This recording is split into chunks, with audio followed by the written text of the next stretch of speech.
What's up, man? Okay. Ah, man. Fucking still feeling it. Still feeling like sick, man. You know, that's Feeling better though. that's the price we pay for irresponsibility, man. You know better than that. You know to be in a room full of 300 Latinos, bro. Come on now.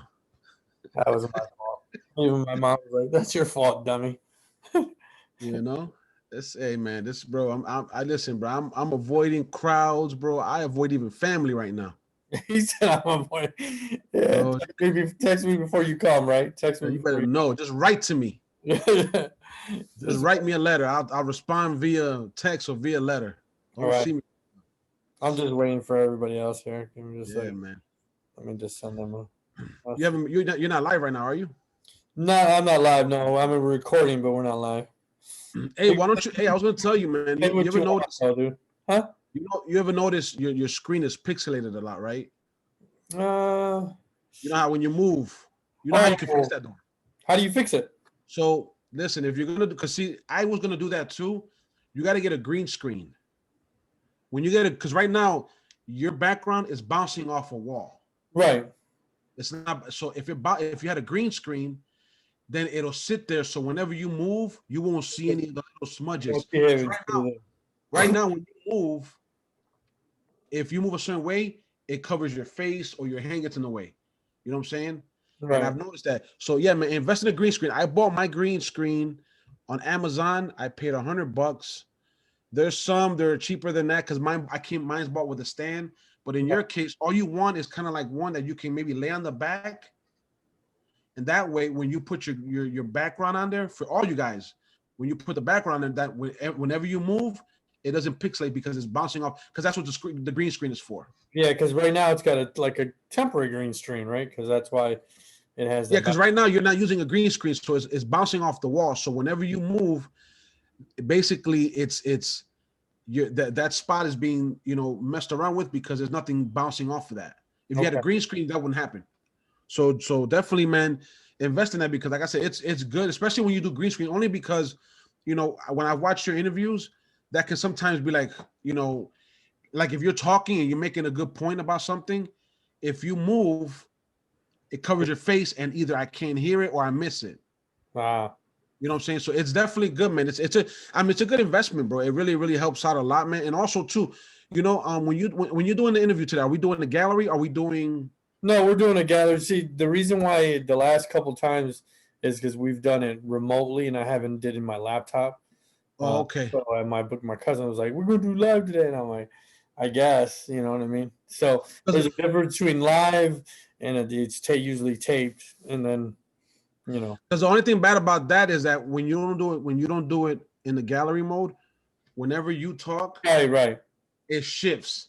right. So like again, if you're making a point about something, or you're asking me a question, or you're asking someone else a question, and someone jumps in, it goes back and forth. Goes back and forth, yeah. So it's almost like you're almost like fighting for camera time.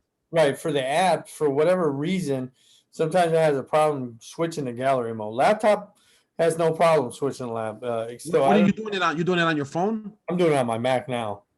Okay, yeah, because on your Mac, if you go to view, it'll go. It'll go to gallery mode. But on your phone, it's stupid sometimes. So I don't know where you guys are at. I sent them an invite. They've been bugging me. Like I said, man, look into the. I'll send you the link of where I bought my of the green screen so you can look at it. Right. And I'm gonna tell you right now, bro, it's a great investment because you'll see. And what cool things too is if say if you wanted to change the background or something else with the green screen, it'll allow you to do that. It'll allow you to just swap it out with no problem. Oh, okay. There goes one. You know what I'm saying? So it'll let you do that stuff like that. So it's cool. Hey, what up, man? Sandro, this is my cousin Alex. Sports What's up, Alex? Covers kind of the sports. Probably easy to remember. Hold on, let me try to get Tori in here. Oh, he can't hear. Yeah, sometimes it takes a minute for everybody to kind of tune in.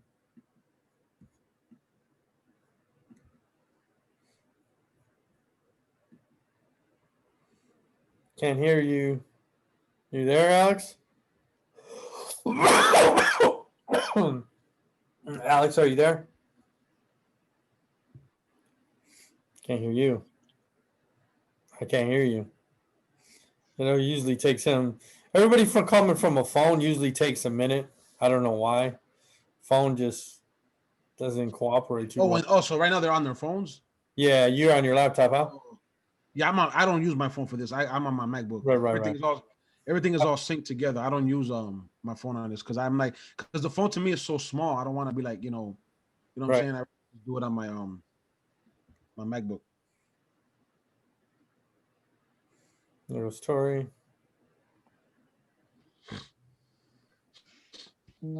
Hear me? Tori, good morning.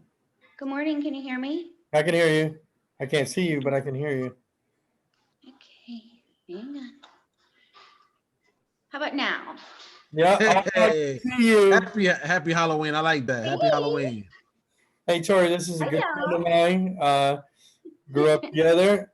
He's from Southwest Detroit. Tori's actually originally from Southeast Michigan. But Alex is still having sound issues. Well, we're not going yet. I was just kind of introducing you. So his name is Sandro, comedian. I like your outfit. Did you go to a party last night? What are you talking about? Oh, okay, that's what I was wondering. Okay, I'm good. You're good now? I'm finally being myself. Oh my God. That's good, man. Oh my God. I should have dressed up for the festivities. Oh, I'm Eddie Guerrero. That's what I kind of figured that. I saw the shirt. I'm like, wait a minute, Latino heat. I'm Eddie Guerrero, and then I'm a Michigan football player today since they're playing Michigan State. No. Nice, man. You look amazing, Tori. There we go. Sorry, I was trying to get my headphones to work. You should fly down here later, and we can hang out and have a drink. Not with that COVID going on. Right. My broom doesn't go that far right now. That's funny. That's funny. Hey, I should have put a pumpkin in the back. You should have put a pumpkin in the head. All right. I'm just being me, That's awesome. You like my nose? I finally let her out. I love. Are you laughing at me? Jesus. No, I'm laughing because I was about to say, no, that's awesome. I was about to say, I love I really love Halloween because brings back a lot of memories. And it's one of my cousin's birthdays on my brother-in-law's side, but we grew up like going trick-or-treating with them. And we had a little small Facebook conversation, and I just miss those days. Like, back in the day, we used to go, like, Dearborn was the suburbs to us, Lincoln Park, you know what I mean? So so it's her birthday. It's on Halloween, and oh, that's awesome. I wished her happy love birthday. Halloween. And like I said, we used to always go trick-or-treating together. Enrique, hold on one second. Halloween is my favorite. It's like my Christmas, Right. and this year it hasn't felt like it's been. Yeah. So I'm but like, you gotta kind of turn it into your own little thing, and that's what I'm a witch, so I always have a few costumes, but I always resort back to the witch for one of the days. Right. You look awesome though. That's awesome. Thanks. I didn't know we were supposed to dress up. I would have. Yeah, last minute. I was like, and Drake, take your mask off. Oh, my bad. I gotta make that old corny joke. Yeah. This is Sandro. We tried to introduce you, but you couldn't hear. A friend of mine since we were kids. I had my audio off. My bad. All right, let's hold on real quick. Give me a second.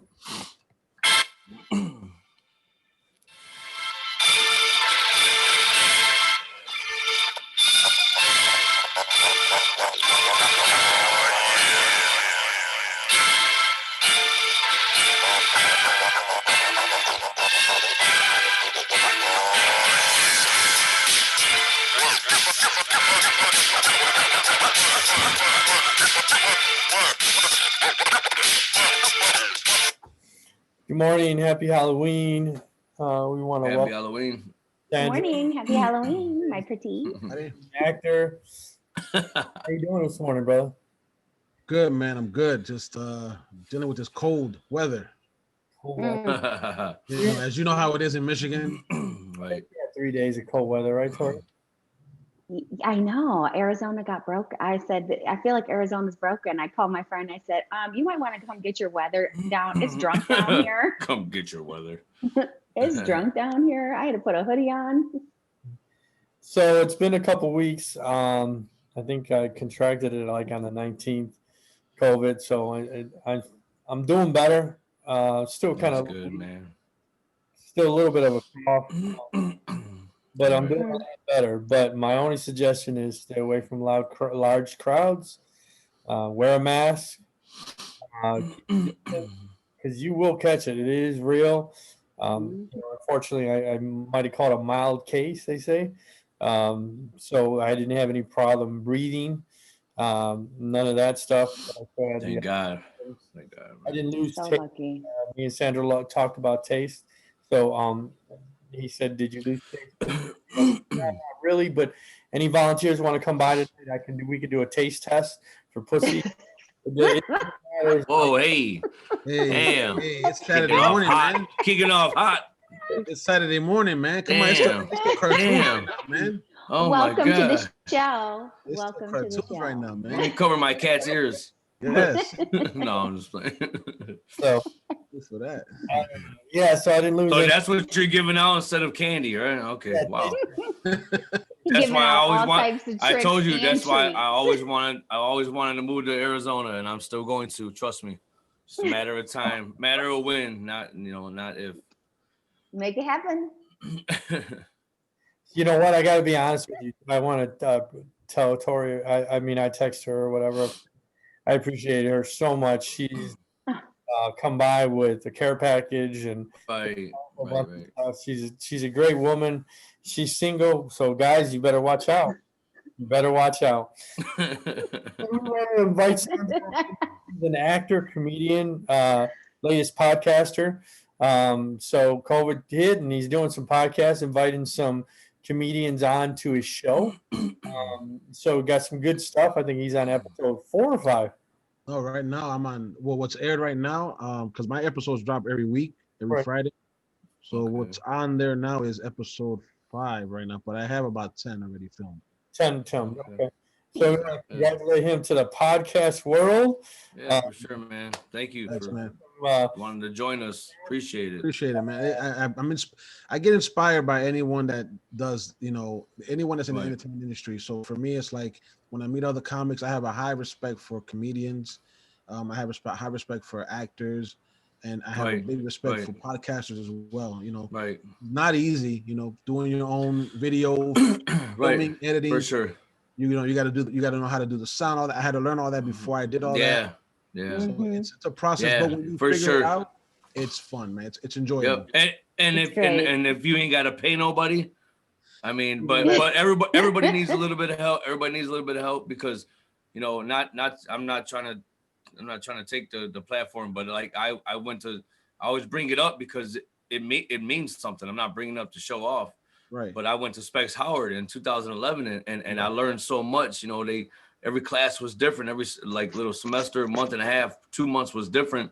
And I learned so much. And I was at the end of the semester, the year, it was a 1-year program. They were like, okay, you gotta pinpoint one thing you want to do. And I was just like, oh my God, I love everything, like everything about it, so, but, and one of my favorite parts was the editing and going in and cutting it up, chopping it up.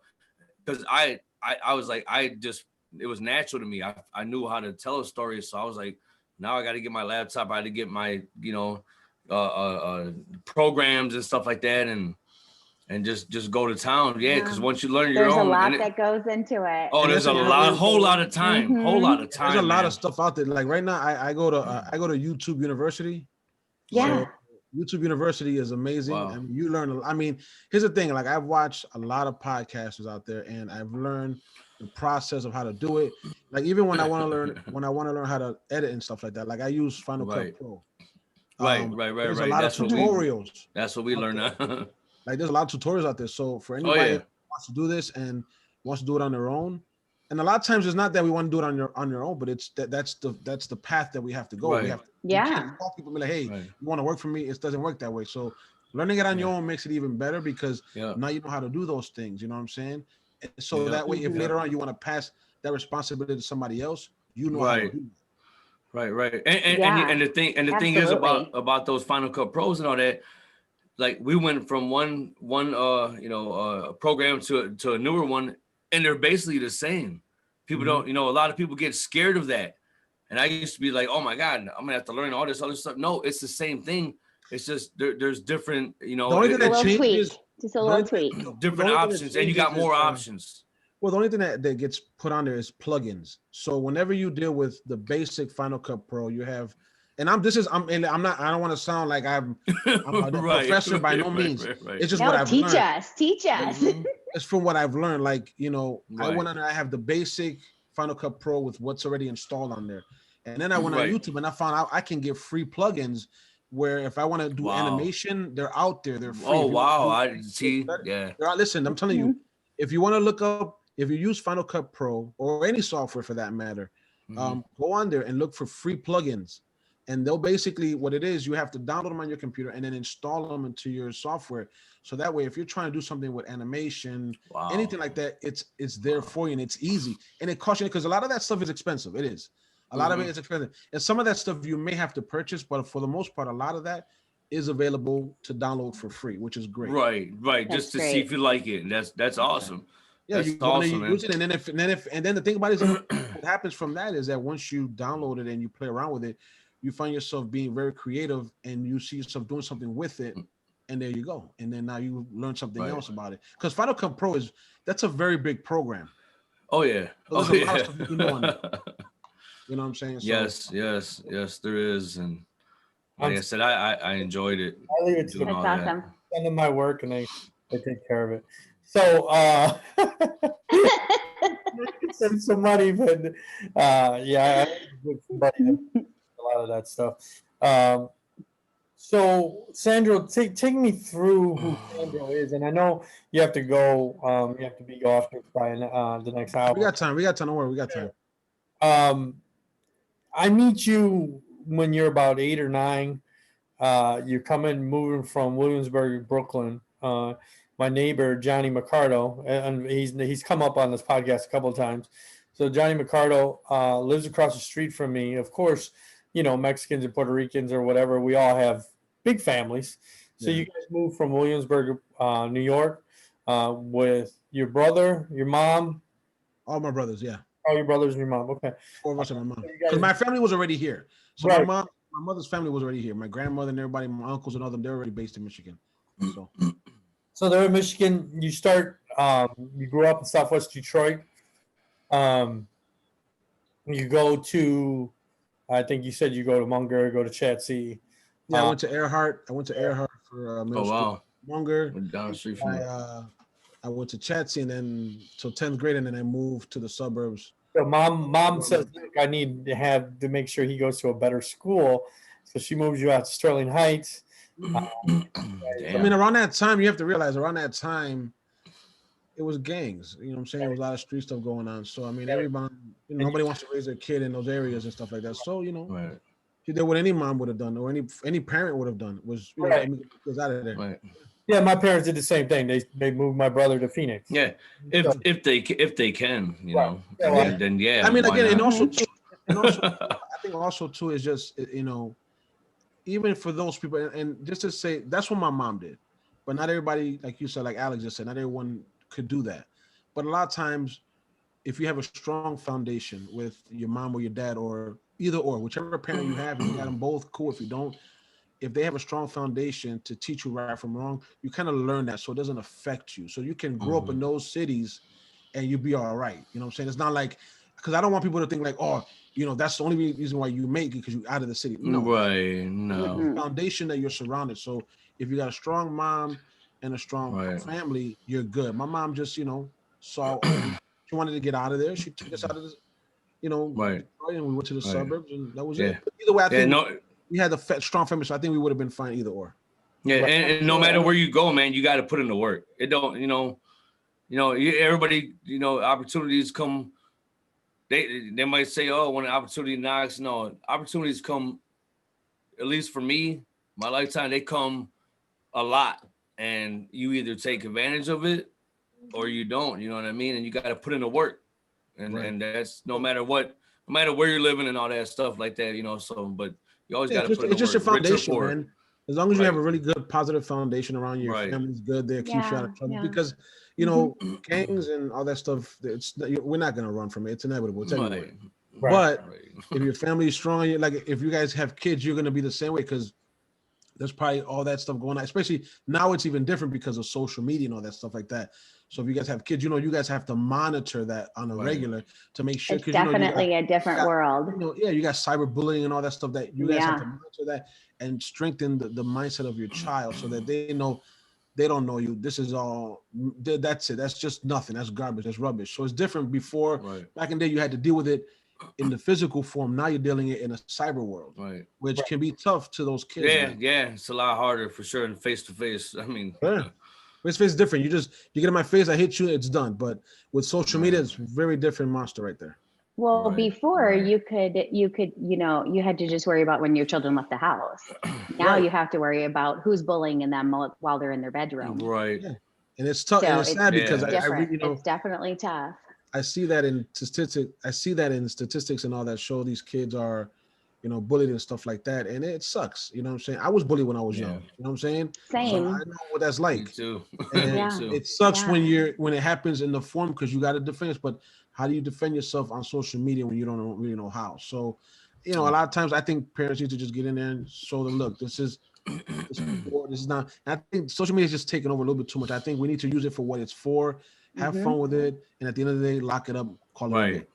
Absolutely. I agree. Absolutely. 100%. So I know you say mom moved you away. She, see gangs. My parents do the same thing for us. But we had a strong foundation. Mom and dad were there. I played a lot of sports. Even though the gangs were among us, I got to be honest with you. I never, and I know you didn't, your brother didn't, a lot of our friends, we never did. Let's go play basketball. Let's go play some sports. Let's go hit some balls. And we bullied each other. You know what I mean? Mama Joe.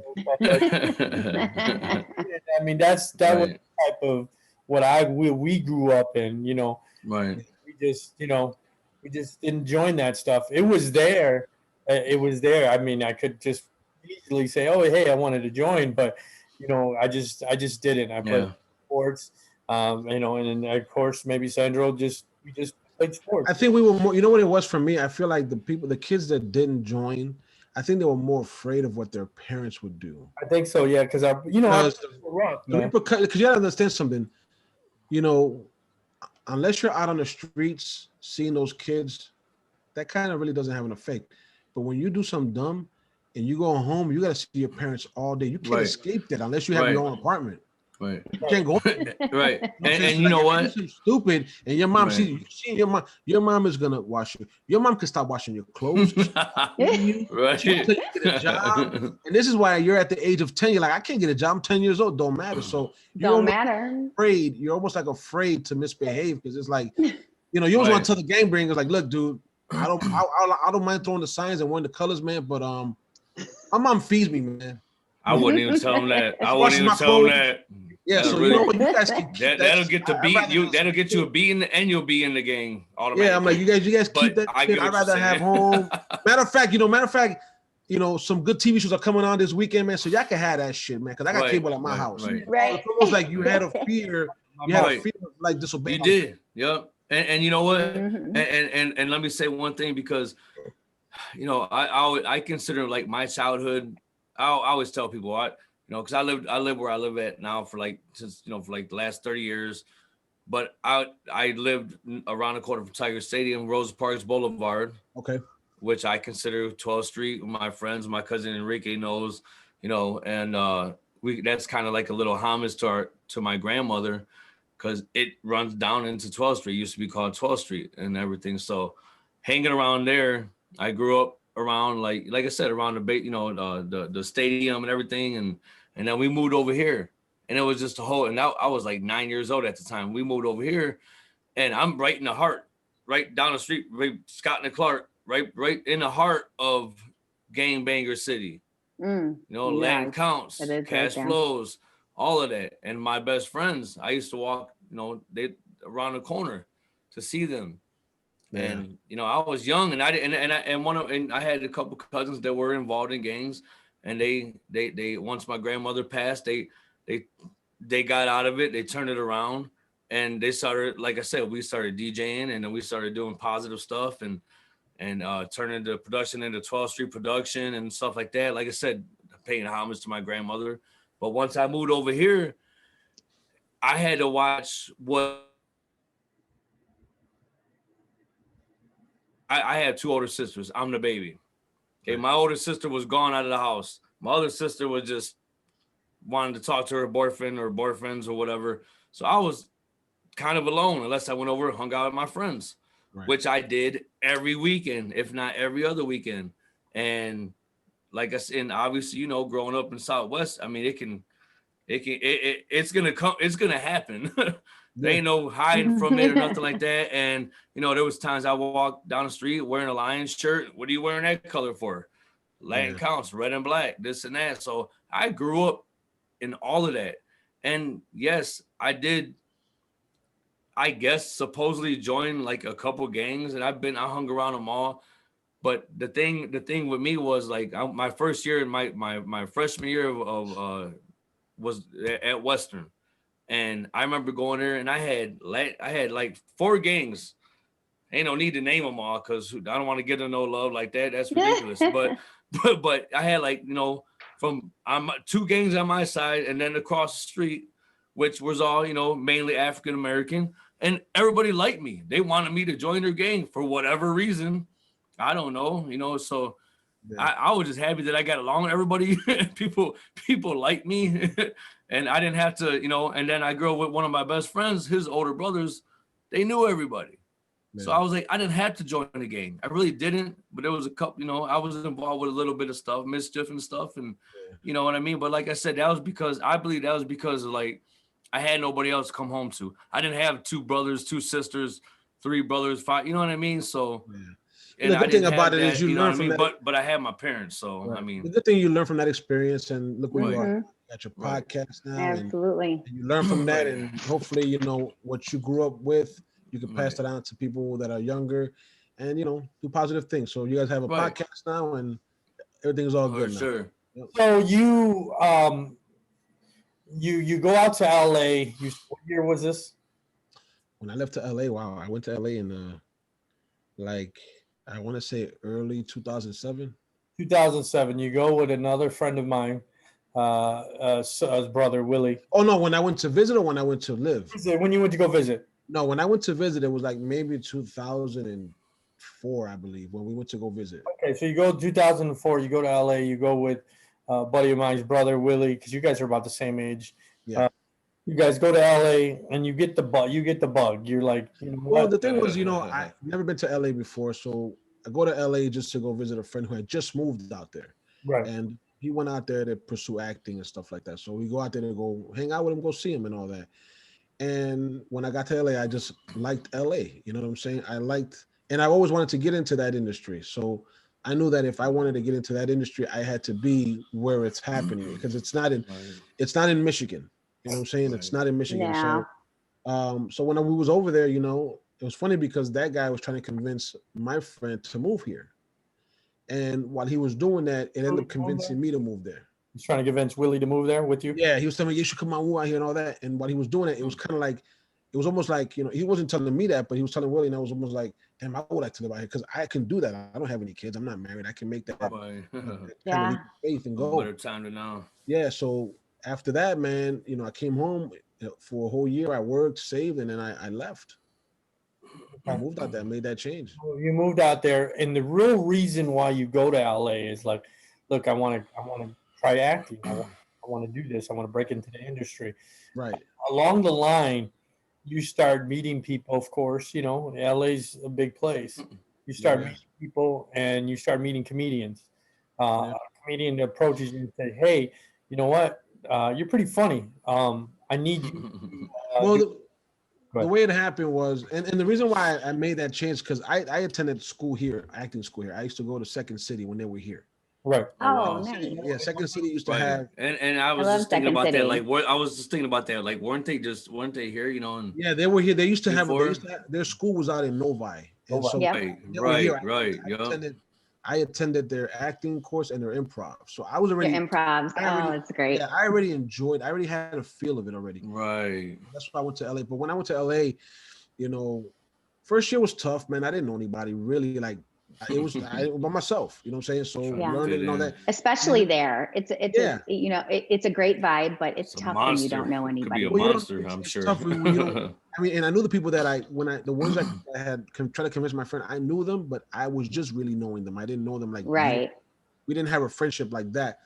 But then after that, I know a comedian guy from Detroit that lives out there, and he invited me to a show, and went to my first comedy show there, and was having a good time. And then we hung out afterwards, and I was just chatting with them, just cracking jokes. And one of the guys was like, "Hey, you ever done comedy?" I was like, "Nah, I'm not a comedian." And he was like, comedy. And I feel like you are. Well, this is how I feel. I feel like this: if just because you can make a room laugh doesn't necessarily mean you're a comedian. Right. Like, you can be on stage, because that's like, we can all hang together, and Tori could be funny, but it doesn't mean that she's a comedian. I mean, she's just her personality is like that. That's your personality. Your personality is just, you like to be happy. So that's what I'm naturally, which could be a good thing, but don't mean it is. I mean, it's a good thing. It's a good thing because you can tap into that. But I felt like I'm not gonna do comedy because I respect the craft. You know what I'm saying? It's like it's just like, if I can sing in the shower. That's the first thing right there. Right. And that says a lot about your character right there, about and how much respect you have for that. You're like, I'm not gonna do that, man. Yeah. I can do this. I had people. If I could throw a rock over a fence, doesn't mean I should try out for Little League baseball. So So then I was like, no, I'm not doing that. But then he goes. But then my buddy was like, he goes, you know what? Why don't you come host the show for me? So I'm like, well, what does the hosting do? He goes, well, you come out, you do a few things, and then I said, well, listen, I'll host the show for you. But I don't want to do comedy because I'm not break the egg and shit. That's awesome. So I started hosting shows, and then eventually I had to write material, because as a host, you have to kind of make people laugh before you be the first comic. Right. So little by little, I started to kind of just write material, and I realized, you know what? I know how to write material. You know what I'm saying? Right. I know how to write this stuff and That's all awesome, that. Man. And then I went ahead and did it, and I did it for the first time. And in the beginning, yeah, my material was trash. I mean, like, come on. I had a few hits here and there, but that's how you learn. That's how you learn. That's how you get better. Even now, when I go do an open mic, and I say I had a thought the other day, and I'm like, you know what? I think this is funny. Right. Okay, now I go try it. Now, again, it's all on the delivery. You're kind of learning to put it together.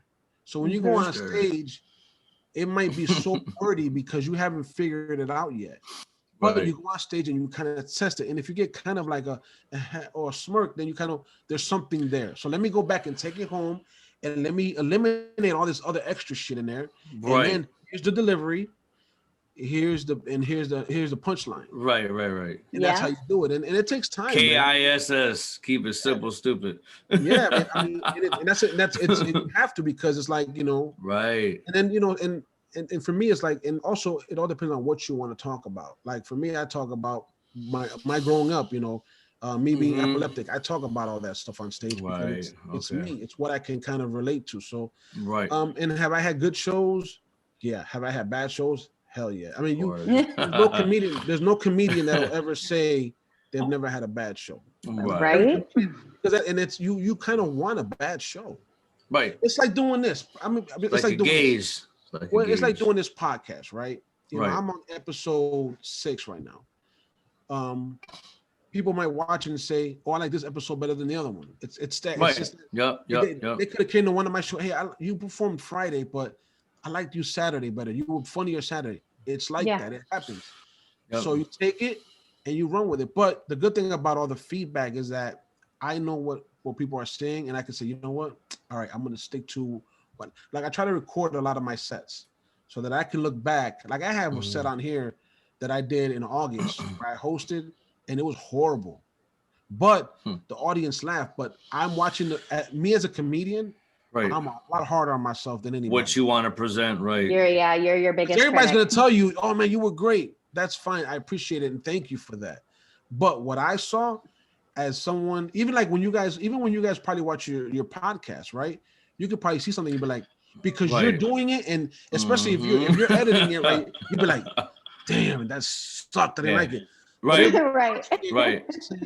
Great show. I'm gonna have to start editing because I told Drake that, not to cut you off, but I was like, I said the first podcast I watched, and then I was like, oh my God, why do you keep, like, I'm the sports guy. I was like, why do you keep saying it was something simple and bothered me. Maybe it didn't bother nobody else, but it bothered me.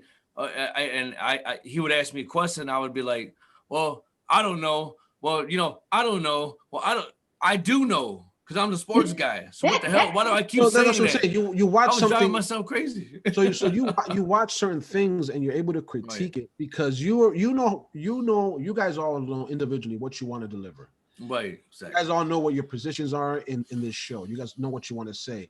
So a lot of times you don't catch it when it's happening in the moment. It's when you look back and you're like, damn, did I really tilt my head like this?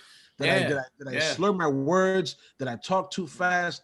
You do all that. And so when I watch my stand-up, I'll be like, damn, I didn't enunciate that. So that's why that joke didn't work. Right. Yeah. So had I enunciated that word clear enough for the audience to understand, it would have hit. Right. Like sometimes my nerves play a factor, right? I'll be nervous and I'll say a joke so fast that it kind of slips right by them. And so when I watch the material and I'm like, damn, that joke was great. But I said it so fast. I needed to slow it down. Makes you cringe. I know. But the good thing about that is when you watch it, now when you go to your next show, you're more aware of those errors and you kind of take yourself, because comedy, a lot of times, with comedy, it's almost like we're talking, we're having a conversation. If you find yourself moving quickly, most people are not going to get that. They're going to miss the punchline or the delivery or what you're even talking about. So for me, I've taken time to do that, to make sure that the material is getting put out there so that I know that the material works. Otherwise, if I don't do it that way, then I'm missing out on the show. They're kind of like, oh, this guy is either he's too nervous and he's rushing through the set. And you know what? Let me see. It's crazy because like I'm such a big sports fan and I still watch wrestling.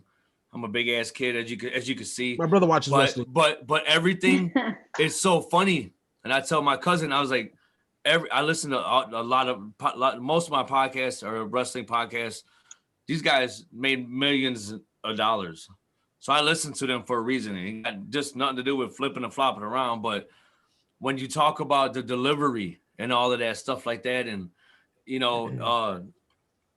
I listen to Jim Ross, and he talks about that. And he was like, these wrestlers nowadays, they do some great things. They're flipping and like I said, flopping around and doing all this stuff that you would never see. Like off the top rope back in the early 90s, late 80s. That was amazing because nobody was doing it. Right. He was like, but you gotta they do so many things so fast. You have to let the crowd and the audience soak it up. Well, it's just like you know what I mean, and understand what they just did, why they did it.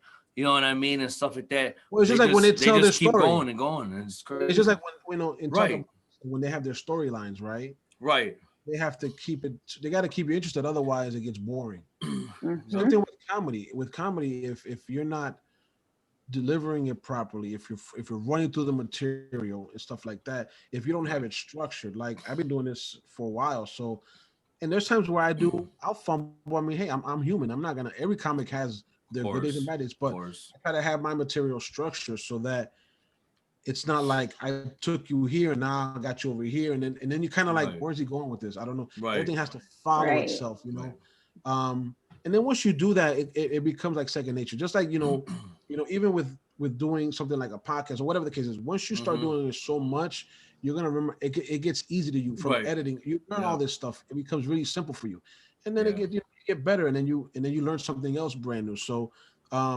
Also too is also like crowd work. Some people hate, like I like to interact with the audience. You have to learn how to do that. I love that from a comedian. When you do crowd work, it lets people know that he's got material, but he can also interact with the audience. So if he gets thrown off, he knows how to respond to that. You know what I'm saying? Like that's how you deal with hecklers. And luckily enough, I have never had a heckler before. No.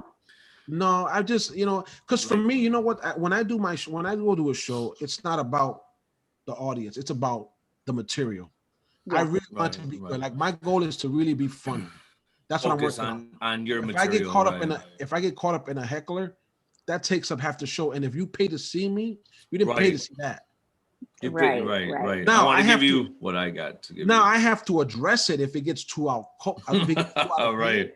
Of course. But at the same time, I don't want it to be where now 50-20.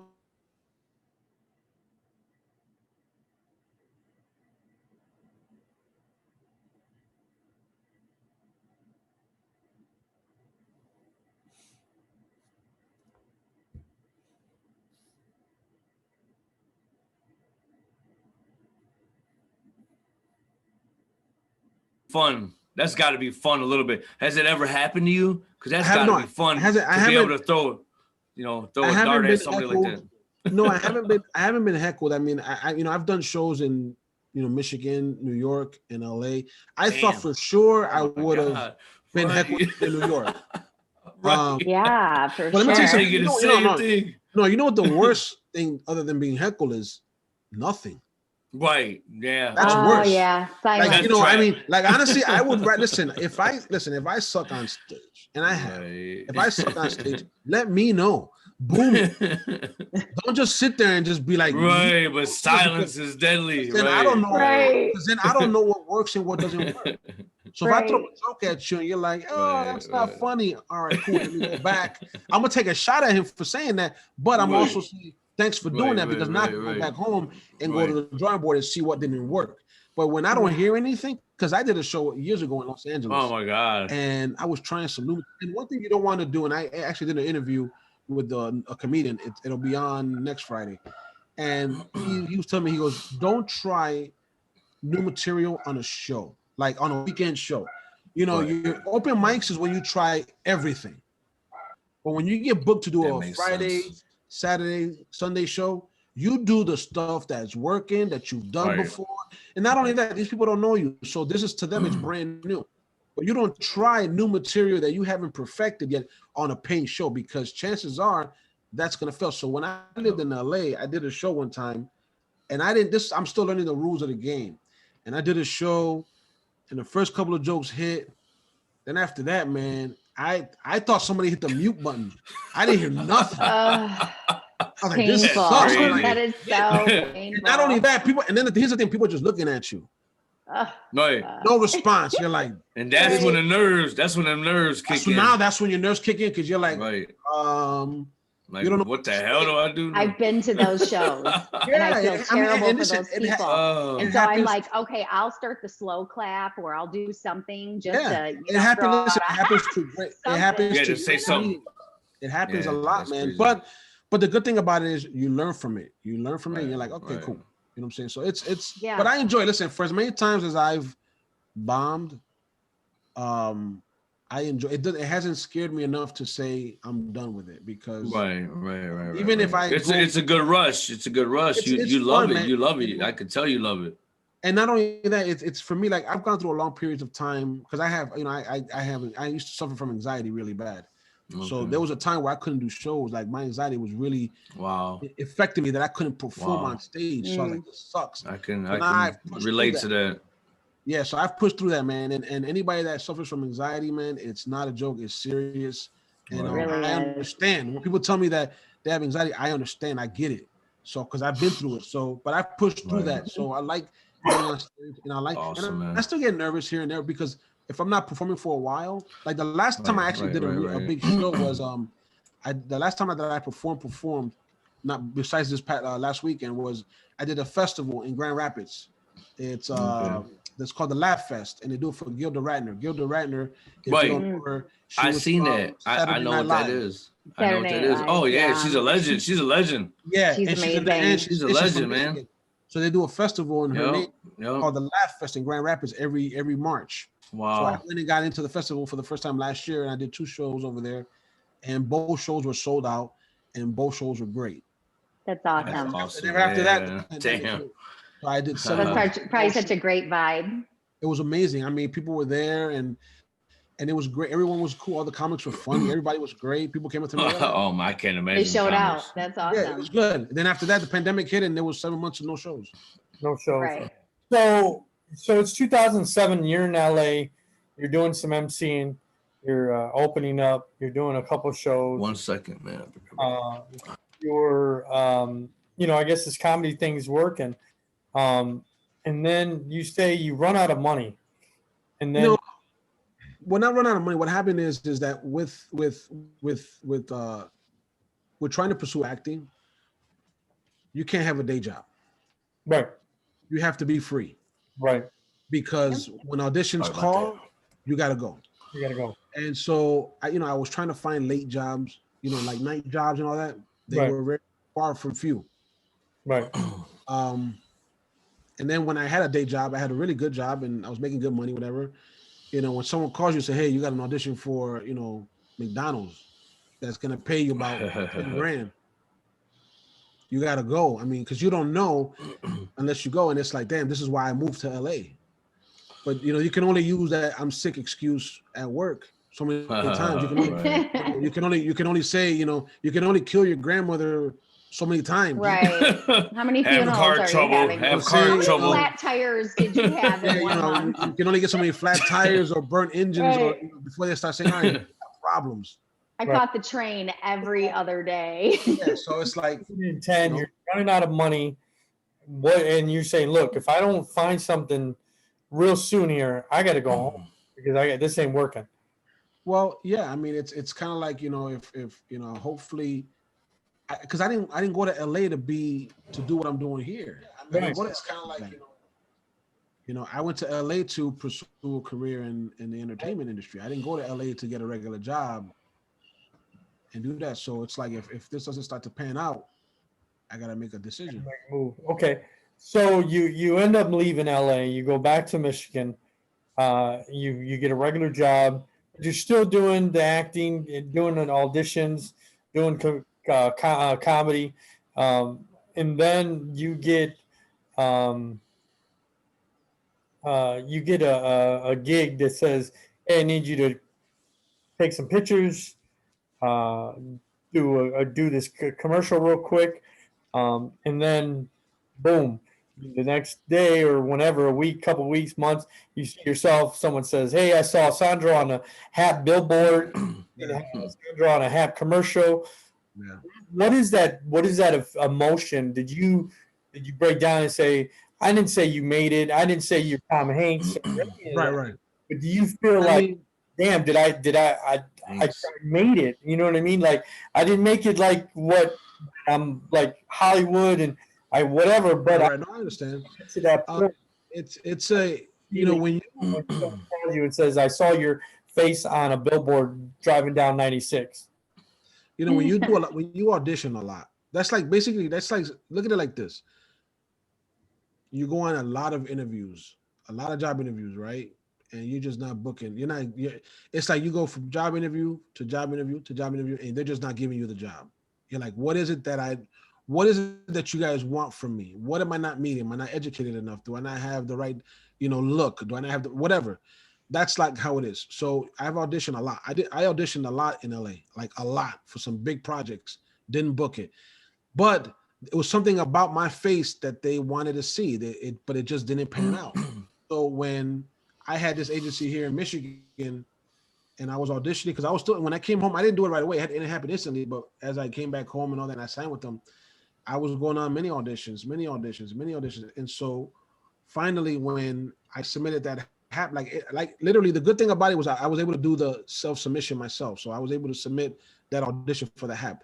I did it 21 times. All right. I shot 21 videos. Wow. Because I wasn't happy with what, like, because I was looking at it and I was like, nah, I went too much. Or right. What agency were you with? I'm with an agency called Productions Plus. Productions Plus. I was with Productions Plus years ago. I did voiceover work. Okay, yeah. So yeah, they're amazing. They're awesome, and the place I got it from the I Group. Yeah. Okay. They're in Southfield. So yep. Finally, I sent that last one. Like after like the 21 audition, I said, you know what? This is the one, man. If it's not meant, then it's not meant to be. And I sent it to her, and within 2 days, they were like, you booked it. I'm like, no way. And so we went and shot the commercial up in Flint. Man, I had a trailer. It was unreal because it was like finally I got booked. Right. Yeah. So things might take off from here. Well, not even so much of the takeoff because it's just like finally somebody said, you know what? Let's give them this shot, man. Right. That's awesome.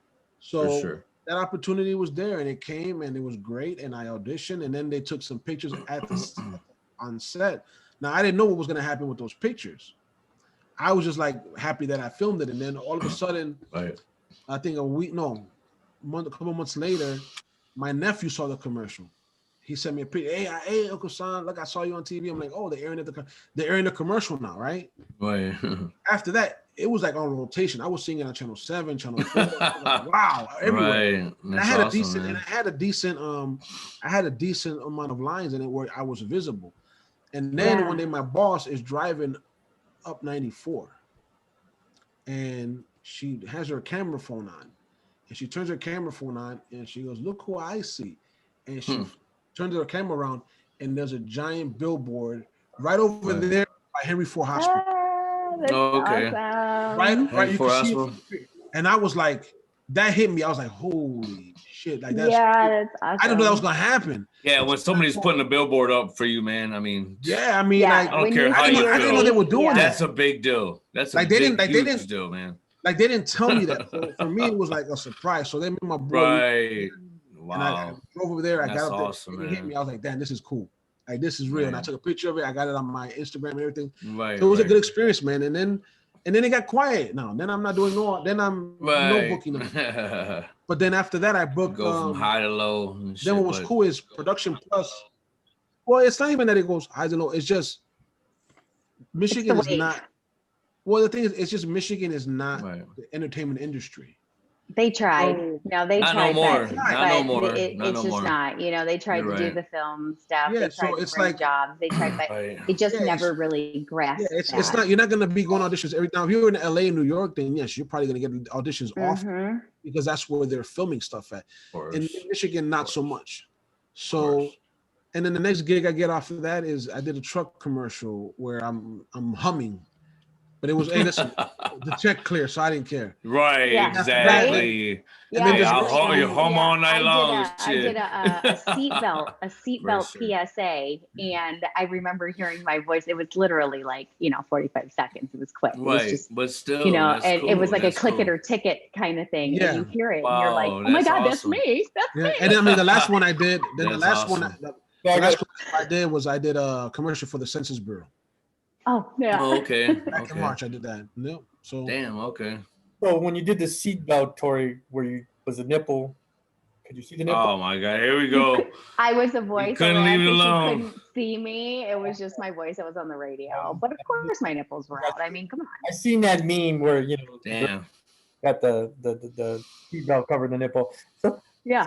2019, Sandro. Had to get that in there, huh? Then, January hits. You hear about COVID. March, now we're in trouble. We're not doing no shows. Everything gets shut down. And I know I've talked to you, and you said, hey, I'm precautious, man. If you ain't wearing no mask and no social distance, I'm not going. I'm not doing it. yeah, man, I can't afford to get sick, man. I don't want to get Real sick, talk. period. I don't want to get sick, period. So for me, it's like I'm gonna avoid that. So I did comedy for a while. For you, how tough has this been for you as a comedian? Well, I wasn't doing a lot of like I'm not a national. Let me clear up. I'm not a national touring comedian. You know what I'm saying? I'm not out there touring. Right. So, but when I wanted to try new material so that I can be ready for when shows came, I couldn't do that. I couldn't do shows. I couldn't hit those rooms because they shut everything down. Now things are slowly opening up. So I'm starting to get in more, I'm starting to go out there and do more shows if I can, hitting the open mics just to kind of try some new material out so I can have it ready and stuff like that. That's what my goal is, to be able to do stuff like that. So it's slowly opening, but then I just saw the news the other day that they're gonna shut stuff down again. So it's like, it's almost like I'm hoping that it, that doesn't affect it anymore, and I can still go out and do rooms and just hit some clubs. Because again, I did a Zoom show one time, and I'm not a fan of the Zoom shows because you're not really getting the feedback. It's almost like me standing in front of you guys and performing. Now this is different, but when you're doing a show on Facebook and there's no really interaction, all you see, you see the little thumbs up and the happy faces, and that's cool. Yeah. But that's more of like those people know me. Now, granted, the material that I delivered was funny. I mean, whatever, but I need something more. It's when you're a comedian, you thrive on the laughter. You thrive on you need that transfer of energy back and forth with each other. It makes you feel. And if you don't have that, you're like, okay, it makes you feel give good. it a couple seconds and keep going and hope. Yeah, it makes you feel great. Well, it fills you up. I mean, it's part of being a comedian. You need that transfer I of felt like energy. a stripper dancing for free. I was like, this sucks. That sucks. I was like, hey, you're doing great, but no money coming your way. So I great can't analogy. Throw no dollars that sucks. can't throw no dollars through the phone. Right. Yeah, right. It you sucks. can through my but they got PayPal, right? Cash App, PayPal. Well, I will say this. No, I will say this. One person did donate $25. I was like, damn. I'm like, all right, cool, shit. But it's still as a comic, you want to be on it. So hope that's where right now venues are opening up and people are doing their shows, and I'm getting on them and performing when I can and stuff like that. But and then I transition into the podcast because I like doing this. Is cool for me. I enjoy doing the podcast. Wear a hazmat suit on stage. That might be kind of funny. That would be hilarious. That would be. I mean, funny. you show up, you protect yourself, and you're funny. I'm just saying, Clearly, I like to dress up. I'm gonna take your advice on that. That would be funny. That would be pretty cool. That would be funny. Do it in a certain way, right? If you could stay on, we're going to be finishing up. But thank you for coming on, man. I appreciate your time. So for sure, man. Thank you. Thank you. Yes. To 3 days, 3-day countdown Tuesday. I'm not going to ask you who you vote for. Are you voting? That's the biggest thing. Listen, man, I've been pissing people off by saying I'm not going to vote. Well, this is what I want to happen, man. Listen, I'm obviously, I'm not a Trump supporter, man. I'm not. I'm not a fan of his, but I'm also not a big fan of Biden either. You know what I'm But what we need to do is we need to look at the facts, you know what I'm saying, and not vote emotionally, which I feel a lot of people are voting emotionally. And when you make a decision emotionally, is not the best decision, because I've done decisions based on emotion, and that sucks because you can't go back from that. I just feel like whoever you're gonna vote for, if you know that it bothers you, who the other person is going for, to keep it to yourself. Vote who you want to vote for. Vote who is going to be there. Vote who's going to meet the things that you want done, and that's it. Because I feel like, you know, people are getting too caught up. Like I'm seeing, it's just silly to see where this is going right now. Everyone is just so violent, or we're so divided right now, and it's like, no, man. Because at the end of the day, nobody here knows the president or the vice president. Okay, they're not gonna call you and thank you for voting them. Okay, you're not gonna get a thank you card. Okay, nothing. Vote for what you believe and call it a day, and that's it. I don't think we should be fighting or hitting each other. Like if you like Trump and I like Biden, that we have opinions. You know what I'm saying? Like you like the color blue, I like the color yellow. Right. That's not gonna ruin our relationship. Right. We're still cool. So I feel like, listen, vote whoever suits your beliefs and call it a day. That's just it. like sports, it's opinionated, man. I mean, Yeah. I don't. When I was younger, I used to argue with people all the time, and then I was like, you know what?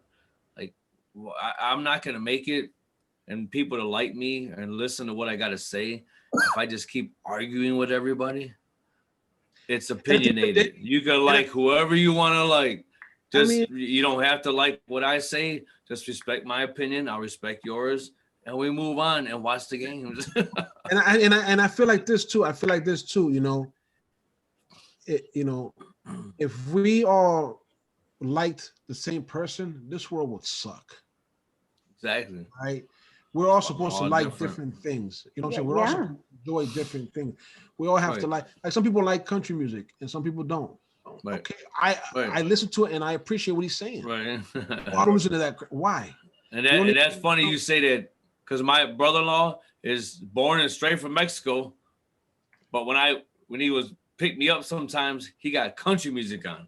Yeah. He loves country music more than he loves, Mexican music, and he speaks Enrique, have you noticed that here in Arizona, like, and I don't know, maybe I just didn't know this because I didn't really pay attention in Michigan, but most of we have a huge Mexican community here. Like I'm a minority and I'm Italian. Like it is what it is. But they love them some country music. Oh yeah. Oh yeah. But I mean, like, if Mexicans love some country music, but if you I didn't know this. My girlfriend who's Mexican, she said it reminds her of circus music and she doesn't like it. But you listen to the words. They're so similar. We're all the same. So similar. Drinking, loving, never dawned on me. breaking up. I'm like, how? I'm like, God, at the end of the day, man, Mexican loves it. At the end of the day, man, it's their jam. It's just music. So yeah, it is for sure. I like it. I mean, now that I hear all the time, there's so many genres. Huh? That's why there's people? Are you fucking with people? Are you gonna at least vote? No, I am gonna vote. But I like to mess with people that are so caught up in the moment. And I'm gonna if I can piss you off, if I can piss you off, it's funny to me. It is funny to me. But no, I'm definitely gonna do my responsibility. I'm gonna vote, man. We gotta I think we all have that responsibility to do it. Man. But at the same time, I gotta piss people off. There's another rapper that comes out, Lil Wayne, says he's endorsing President Trump. Corey, what's amongst others? You got 50 Cent, Lil Wayne, you got Ice Cube, you got all these guys that here's the thing. Well, they're about their money, right? But here's the thing. Different tax bracket. They are not. It's not that they're supporting Trump. No. Listen, we have to understand something. They're not supporting Trump. They're supporting the idea. Their lifestyle. The idea, because it's not like they're gonna go hang out with Trump tomorrow, or they're gonna go and hang out with him and his wife. They support the idea. You know what I'm saying? So I think they support his tax policies. I mean, when it comes bottom line, they support his. Listen, they support his agenda. But listen, there's a lot of Latinos that support about their money. But at the same time, it's their opinion. Do you really do? Let me ask you a question. Do you really care what Lil Wayne supports? Not a bit. Not a bit, man. You look at him, you're like, okay, cool. He likes Trump, cool. He likes him for whatever reason, benefits him, cool. Yeah. if that's the narrative, sleeping at the White House. No, listen, if that is the narrative, if that is the narrative we're talking about right now, is the fact that 50 Cent and Lil Wayne are, then we have a bigger problem, because there's a lot of serious things in the world going on right now that we should be focusing on than these two successful millionaires liking Trump. It's not that serious for me. They like Trump, cool. But there's a lot of things going on in our communities that we can change. There's a lot of things that's going on in real world that we have access to. I don't know Lil Wayne. I'm never gonna meet that guy. So it's like, for me, exactly. To each his own. When I see stories like that, I'm just like, I don't read them. I don't read that. I don't read. That it's just like you know. I just don't. I know, because I feel I agree with. I just don't. But the thing about it is, though, what's they gonna do for me? But they're gonna change my vote. The media does that so that becomes the focus of the conversation. Right, of course. That's not what the conversation is about. Right. And he's just popular. Oh, he's just popular. You know, that's he's why, just popular. That's what I'm saying. But people get caught up in there. We need to talk about what's going on. Yeah, I don't get caught up. That we live in, that we have access to, that we can help be better. Not what Lil Wayne and Snoop Dogg or all these guys are doing. Right. Not for me. Not interested in I done gave enough love to Lil Wayne. Back in the day, I said he'd be the greatest rapper out of Cash Money, and I was right. That's all the love he gets from me. I saw this thing to his that music, said, and that's it. Yeah, I saw this thing that said, Lil Wayne he's backing him, and he, about his money and this and that. And someone said, well, Cash Money and Baby taxed him that much for how many years? Why did now it's bothering him? Right. Yeah. They took money from him for how many years? So guys, it is what it is. I just think they're choosing their money over their morals. They're like Uncle Scrooge in money. They're diving in money. When you're in a different tax bracket, that's what they're worried about right now, especially with everything happening in the world, and they're not performing. Yeah. So they don't have that flow that they normally would have coming in. So now they're getting a little nervous because they're trying to do shows online and nobody's buying their stuff and nobody's coming to see them. They're not doing sold out with the arenas. old and with the new. So they're panicking, and that's why. Move on, because I know he's got to get going. So I got MLB graduating the Los Angeles Dodgers after 20 some years, since '88. I didn't really want them to win, but it is what it is. Gotta win. Did you become a Dodger fan while you were out there? Listen, bro, I don't even care for sports like that, man. Listen, you know what sport team I like? Whoever has the coolest colors. Whoever's got the coolest colors. There you go. But listen, here's the thing with me, man. I don't get caught up in because you know what? If I watch sports, which I really, really don't, but if I watch it, I enjoy the entertainment value of it. I don't be like, I like this guy because I don't know statistics, man. I don't know what size shoe he wears. I don't know what his goals are. I just watch for pure entertainment. You're just straight up neutral, whether it's politics, sports. I don't get into the politics of that, man. I'm like, you can't hate on that, man. Let me watch the game. Let me watch the game. That's cool. Like some people, this is why such diehard fans that if you mention if you are a Yankee fan and you talk about any other sports any other teams other than the Yankees, people flip out. Like, really, dude? Yeah, I don't take it that serious. I just hate the Yankees because that you fight for them. Listen, go show your love of the games, appreciate for what it is, and that's it, man. Hate's a strong word, but as a Tigers fan, I grew up around the corner from Tiger Stadium, and I'll say that on every podcast every week. I was like, you can't be a diehard Tigers fan if you're a Yankees fan. If you like the Yankees, that's just my opinion. Listen, I like both baseball logos, man. But it didn't. But it didn't take me away from like saying I loved Derek Jeter. He was one of my favorite players ever to watch baseball, and maybe because he's from Michigan. But I just like I said, it was it, you know. But I don't use the word hate. I don't use the word hate. Listen, hate's a strong word when it comes to sports. You can appreciate the players for what they are. Right. That's about it, man. I don't think it should be to a point where, oh my God, you're this fan, I hate you. Like, come on, man. Oh yeah. No, because at the end of the day, they all have the same goal. Yeah, I don't think at the end of the day, man, they're all athletes. They're living a right. They're living a good lifestyle right now. They're getting money, so they don't really care. Yeah, for sure. So the Dodgers win. They Tigers hire AJ. What's your thoughts? I know that's who you wanted as a skipper, Alex. I mean, oh yeah, of course. You sometimes you just hate Detroit fans because they're so hard on whoever they get. I mean, I mean, I couldn't wait. I couldn't wait to talk about this last night. I wanted to like send you a pre-recording because I was just irritated with a lot of things that I seen on social media, and obviously everybody knows AJ Hinch. He got caught up in a little scandal or whatever, along with the rest of the Houston Astros organization in 2017 or towards the end when they won the World Series. And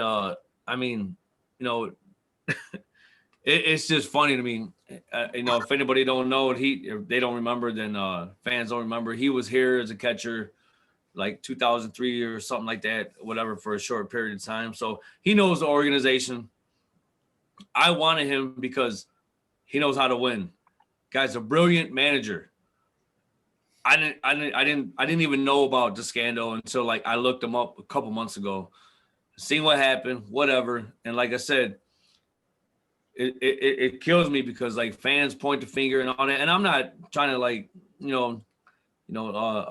make him look better or stick up for a guy that cheats or that, steals signs like it's never happened before in baseball. I mean, give me a break.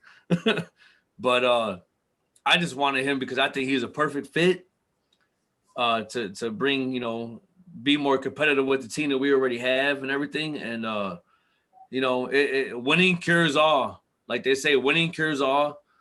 And people can say what they want. He's a cheater. He's this, he's that. You don't even know what really actually went down because it was investigated, but it was never like brought out. And he had his press conference yesterday, and the first thing he spoke on, the very first question, obviously, was the scandal, and he didn't deny it. He said what happened was wrong, and he, and I just feel as a Tiger fan, like like a lot of people that've been here, players and staff, like they understand the history, and everybody deserves a second chance. I guess is basically my whole point. He knows what he did wrong. You know what I mean? It won him a title. Okay, maybe he cheated through a title. The same thing with the Patriots. Everybody was, because they were winning so much, there was fans coming out saying, oh, they're cheaters, they're this, they're that, whatever. And you know what I mean? and there was really nothing never, nothing ever really panned out as far as that story went. So the guy is like I said, he's a great manager. And call me evil, maybe because the Halloween season, but I'm just happy we got him. I think he's gonna help us. And like I said, winning cures all. And for a lot of Tiger fans, like that I've seen on social media and everything, they say, oh well, I wanted to start asking questions like, are you gonna stop watching the Tigers? Are you not gonna go to the games if you can? Because every Sunday you tune into the Lions, and you tune into the Lions. I'll say it 3 more times. So it's like, come on, man, come on, really? You watch this, you're watching that, but you're gonna say you ain't gonna watch this because this guy's a cheater, and you don't even know what happened. We don't live behind the scenes, you know what I'm saying? And so it's all about what he does from here on out, and the way he carries himself and everything like that. So I'm happy with the hiring. That's really, and I'm done. So I don't know. Enrique took off. Yeah, I think he probably went to the took store. off. And you said people don't know, behind the scenes. Again, Right. You're right. They don't. Half of it's true, half of it's not true. Media plays a big role again on what they're going to filter to people and what they want them to believe and so forth. So, again, you gotta look at that as a factor. Yep. And just to touch on, like the World Series, he I read a little story about AJ Hinch. He was sitting at home. He was like, I couldn't wait. He wasn't rooting for the Dodgers or the Rays. He was waiting for the World Series to be over because he was suspended. So he and 30. They said 30 minutes. 30 minutes after the game, he got a call from El Avila, and like, I want to get you on a flight. I want to get you on a plane. come down. I already knew. I mean, I already knew this. I'm not trying to, I just wanted the guy. I ain't gonna try to be all funny and take some credit and all that stuff, but yeah, I'll take a little bit of credit because I just feel like he's the guy. I just feel like he's like gonna be, and I'll come on here and I'll say if I was wrong, I was wrong. I mean, it's sports. I mean, I don't know everything. I could act like it, but I feel like he's gonna be our Drake. I feel like he's gonna be our Scotty Bowman, man. They hired Scotty Bowman in 1993, man, and never looked back. And I feel like AJ Hinch is going to be the guy to take us to where we need to go, and we'll see. So I'm happy as hell. I'm excited. That's a good comparison. Gargantuan Tiger fan. Mm-hmm. We'll see. I know you don't. You said you're not really into sports. I mean, do you watch the Tigers or do you go to? Not like that, man. Like I said, it's if it's on, but I don't really follow sports like that. No, okay.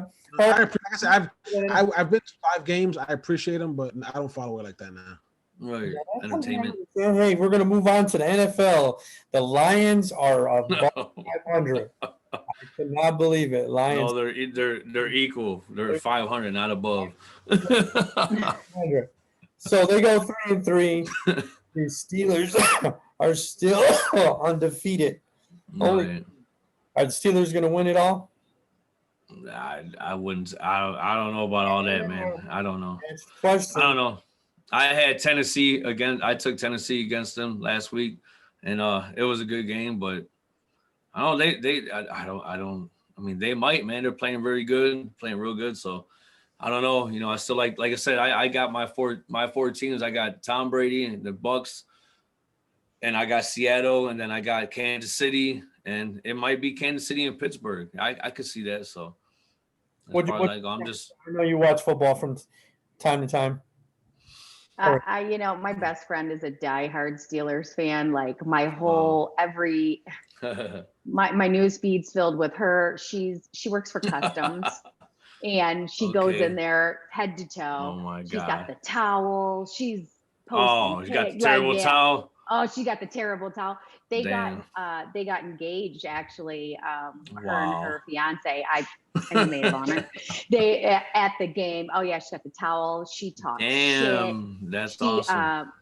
It's actually really cool. So I'm gonna go with that because I'm scared of her and I'm her maid of honor, and I'm just gonna respect that bond that we have. And, cool, like so it's funny because she's a broker for customs, like she's up there, and that's awesome, she's Steelers fan and she's Penn State. So the other day, so that one hurts right there. Right? Jeez. I know. My God, what a combination. She had her employees puked Ohio State decorations all over her office the other day. That's funny. Right. And she's like, we were laughing because they literally they did her wrong in her office. They demolished they did her wrong. They were waiting to talk shit. Golly, Penn State ain't been good since like the 90s, early 90s. Jesus Christ. But whatever, Right, but whatever. But yeah, I'm going with the Steelers. Poor girl. Shannon will be proud of me. But hey, listen, guys, I gotta head out to another meeting and stuff like that. So right now, so I just wanted to leave. Thank you. Wanted to leave this with you. Thanks a lot, Sandro. I appreciate you joining, man. Really do. I had a great time talking to you. Connery passed this morning. Yeah. So I just wanted to say hats off. Sean Connery. So I thought I seen that too. I thought I seen that on Twitter. Yeah, I sent it. Yeah, I 90 years old. I want to just say quickly, man, thank you guys for having me on your platform. I appreciate it. I think what you guys are doing is great. Thank you. You're only gonna get better as you keep doing this. I think the dynamic you guys share with each other is great. Keep doing what you're doing, man, and keep putting out content, staying, on top of things. And I think you guys will be very successful with it. Appreciate that. I'm supportive of everybody when I see people do things. So it's never going to be a competition with me or with anyone. So I hope to see you guys do well and be more successful, because I feel like it's going to keep inspiring me and it's going to inspire others to follow in the same footsteps. So, keep doing what you're doing. And for everybody out there watching, man, if you want to check out my show, it's Sandro's Place Comedy. That's my social handle on all my networks. And then my channel is Sandro's Place. I drop an episode every Friday at 12. And make sure you like, share, subscribe my channel, and like, share, subscribe. Word on the street, man. Oh Thanks a yeah, lot, guys. tune in. Thank Thanks a lot, you. Sandro. God Thank bless, you. bro. Be God God bless. blessed. Be safe. You guys got to plug anything? No. Okay. No, I'm pretty much good, except for Tori's looking pretty hot, even with all the, Happy Halloween, my pretties. Happy Halloween, you guys. I hope you get better, Drake. And that's about it. Yeah.